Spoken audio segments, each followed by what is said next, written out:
अस्सलाम वालेकुम, welcome to my YouTube channel. EDU 406 का लेक्चर नंबर फाइनल टर्म के लिए जो है 23 आज स्टार्ट करने वाली हूँ। और इसमें कुछ लोगों के हैंडआउट्स जो हैं वो चेंज हैं थोड़े से। ये वाले टॉपिक वाइज एक्सप्लेन कर रही हूँ, तो कंटेंट सेम होता है सबका। तो इसमें मैं हाईलाइट भी कर दूंगी सारे मेजर पॉइंट्स जो आपने याद करने हैं, और इसको एक्सप्लेन करके इंशाल्लाह मैं कोशिश करूंगी कि सबका कंसेप्ट क्लियर हो जाए। टीचर प्रोफेशनलिज्म में first of all teacher professionalism में क्या है, सबसे पहले नंबर पे तो रिफ्लेक्टिव प्रैक्टिशनर जो है बेसिकली एक प्रोसेस है जिसमें थ्योरीज नॉलेज जो है मीनिंगफुल वे में कलेक्ट करके कंबाइन करके एक टीचर जो है एक प्रोसेस जनरेट करता है। और जब ये तमाम चीज़ें आपस में लिंक होती हैं टुगेदर, तो ये एक टीचर जो है वो एक प्रोफेशनलिज्म की तरफ मूव करता है और एक प्रोफेशनलिज्म बन जाता है, प्रोफेशनल टीचर प्रोफेशनल बन जाता है। मीन्स ये कि वो तमाम चीज़ें जो हम बीएड में पढ़ते हैं या बीएस एजुकेशन में या एजुकेशन की फील्ड में हम लोग सीखते हैं, वो जब आपस में एक्सपीरियंस जो हैं वो सारे हम लोग कंबाइन करते हैं, तो उसके बाद जाकर बेसिकली हम लोग जो हैं वो एजुकेशन में एक क्लासरूम में एक टीचर जो है एक स्टूडेंट को अंडरस्टैंड करके उसके लेवल पे जाकर पढ़ाने के काबिल हो जाता है। तो ये हुआ टीचर प्रोफेशनलिज्म। उसके बाद इधर कुछ भी नहीं करना। नेक्स्ट हमने टीचर कैलिबर का है, इसको थोड़ा सा एक्सप्लेन करना है। कैलिबर का मतलब बेसिकली होता है सलाहियत। तो सलाहियत यानी टीचर जो है उसका प्रोफेशनली वो इस काबिल हो गया है, उसकी इतनी सलाहियत हो गई है रिफ्लेक्टिव प्रैक्टिस के बाद। उसको जो भी चैलेंजेस आते हैं, जो भी उसकी अजम्पशंस होती हैं प्रैक्टिकली पैडागोजी टीचिंग पैडागोजी को सीखने के बाद। टीचिंग पैडागोजी क्या है बेसिकली, ये है तदरीसी अमल यानी पढ़ाने का जो अमल है बेसिकली। तो जब ये तमाम चीज़ें उसको सीखता है उसके बाद इस काबिल हो जाता है, उसका ये कैलिबर बन जाता है कि वो उसको यूज़ कर सके, तो ये आ जाता है कैलिबर में। फिर डिस्कोर्स में बेसिकली आता है गुफ्तगू करना। डिस्कोर्स का बेसिक मतलब होता है गुफ्तगू।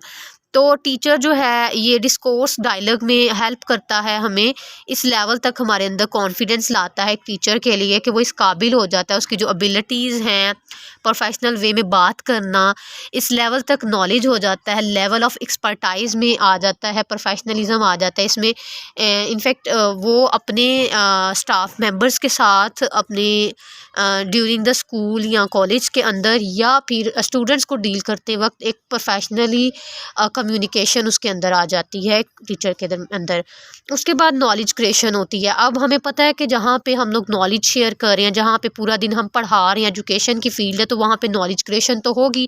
यहाँ पे नॉलेज क्रिएशन टीचर्स की स्टूडेंट्स के थ्रू भी हो सकती है, रिसर्च हो सकती है, ऑब्जर्वेशन की वजह से हो सकती है, या कोलीग्स से भी यहाँ पे नॉलेज क्रिएशन हो सकती है। तो डिफरेंट फ्रेम्स जो है यहाँ पे यूज़ हो सकते हैं। यहाँ से बस हमने यही चीज़ें करनी है जो मैंने हाईलाइट की हैं। उसके बाद टीचिंग के लेवल्स हैं, नॉलेज टीचर नॉलेज के लेवल्स हैं।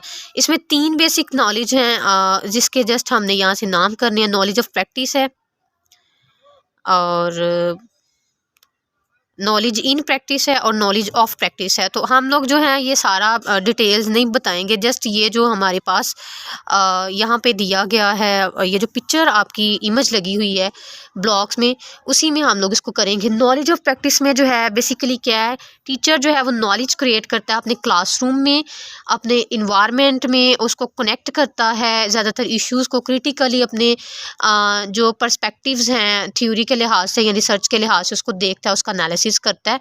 This is called knowledge of practice. उसके बाद नॉलेज इन प्रैक्टिस है। नॉलेज इन प्रैक्टिस में क्या होता है, टीचर प्रैक्टिकली जो है वो नॉलेज जो है एक्सपीरियंस करने के बाद रिफ्लेक्शन करता है और उसकी इंक्वायरी करता है। और नॉलेज फॉर प्रैक्टिस में क्या होता है, टीचर जो है लर्न करते हैं कंटेंट को, पैडागोजिकल नॉलेज को from researchers and apply it. यानी जैसे हमने किसी से सीख लिया, कोई ट्रेनिंग्स ली, कोई सेशंस अटेंड किए, तो हमने कंटेंट सीखा है, उसको बाद में हमने ट्रेनिंग्स के बाद आफ्टर ट्रेनिंग्स उसको क्लास में प्रैक्टिकली अप्लाई करना है। तो ये हो गए 3 लेवल जो है नॉलेज के। ये इंपॉर्टेंट है एग्जाम के पॉइंट ऑफ व्यू से। अगर लॉन्ग क्वेश्चन भी आए तो अगर हम ये लिख दें तो दैट्स गुड इनफ। जी, तो यहाँ तक हमारा टॉपिक जो है 133 ख़त्म हो रहा है। टॉपिक नंबर 134 में क्या आ रहा है, इसमें मोरल एथिकल डायमेंशंस आ रही हैं रिफ्लेक्टिव प्रैक्टिशनर की। तो बेसिकली रिफ्लेक्टिव प्रैक्टिशनर बेसिकली कौन है, सब्जेक्ट का नाम ही पहले मैंने फर्स्ट लेक्चर नंबर 1 में भी इस चीज़ को एक्सप्लेन किया था कि रिफ्लेक्टिव प्रैक्टिशनर टीचर है। जिसने अपनी ही रिफ्लेक्शन करनी है अपने काम की, अपनी टीचिंग की, और उसको किस तरह से होना चाहिए, एथिकली क्या डिमांड है, मॉरली उसको किस तरह का होना चाहिए। तो पहले नंबर पे तो ओपन माइंडनेस है। ओपन माइंडनेस में जो इंपॉर्टेंट चीज़ है वो देखें कि टीचर का एटीट्यूड एक ओपन होना चाहिए टूवर्ड द स्टूडेंट्स, अपने इन्वायरमेंट के लिहाज से, स्कूल के लिहाज से, लर्निंग के लिए, यानी तमाम तरह के आइडियाज़ बिलीव्स को वो एक्सेप्ट करे, ओपन माइंडेड। जैसे हम समटाइम कहते हैं फला बंदा या बंदी बहुत ज़्यादा नैरो माइंडेड है, वो तो किसी चीज़ को एक्सेप्ट नहीं करती, डिनाई नहीं करना चाहिए। तो बेसिकली ये डिनाई का एलिमेंट यहाँ पे टीचर्स के अंदर नहीं होना चाहिए। This is called open mindness. और रिस्पॉन्सिबिलिटी जो है, जो भी एक टीचर की ड्यूरिंग द क्लास या ड्यूरिंग द स्कूल जो एक रिस्पॉन्सिबिलिटी है मॉरली, उनके अंदर ये सेंस होनी चाहिए, उसको अंडरस्टैंड करना चाहिए, और एक्सपेरिमेंटली प्रैक्टिकली भी करना पड़ेगा हमें ये क्लासेस में। This is the purpose of morally जो एथिकली ये चीज़ें इनके अंदर होनी चाहिए। एंगेजमेंट, होल हार्टेडनेस, इसका मतलब ये है कि पूरे दिल के साथ हमें क्लासरूम में हमारा ये एटीट्यूड होना चाहिए बीइंग अ टीचर, कि हम उसको जो है अंडरस्टैंड करें, और किसी भी क्वेश्चन को उसको दिल लगा के पूरा हर क्वेश्चन का जवाब दें, और स्टूडेंट को पूरी पूरी कोशिश करें कि हर लिहाज से जो है वो चीज़ समझ आ जानी चाहिए। तो ये हो गया हमारा एंगेजमेंट पूरे दिल के साथ, क्लास के साथ। यानी जैसे हम दिल लगा के कोई काम करते हैं तो हमें वक्त गुजरने का पता नहीं चलता, तो सेम यही सिचुएशन इसमें आ रही है इसके अंदर, कि मॉरली हम लोग इस लेवल पे चले जाएं कि हमारे अंदर हम जो भी बातचीत कर रहे हैं, या कोई पढ़ा रहे हैं, कुछ लेसन कर रहे हैं, कोई एक्सपेरिमेंट कर रहे हैं, तो हमें वक्त का पता ही ना चले, इतने दिल से हम कर रहे हों।